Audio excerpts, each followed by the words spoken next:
Нұрия мен Рободос екеуі жануарларды тамашалауға шығады. Бірінші арыстан мұнай батты. Даланы көзім жайнатты.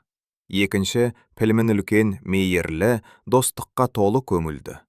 Үшінші керікпін. Бойым тым ұзын, күнге жетердей мойынсызым.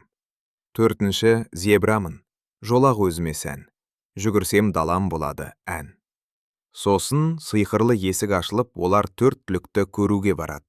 Бірінші жүйрік жылқым желмен жарыс. Даланы кессем көңіл тыныш.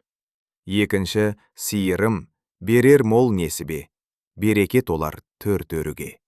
Үшінші қоймын момақан, жүрегім аппақ. Тыныштық іздеп маңыраймын ақсақ. Төртінші киемін сабырлы, төзімді көп. Шөл жолын өткізем бөзіммен өт. Осылай олар жануарлармен танысып қайтты.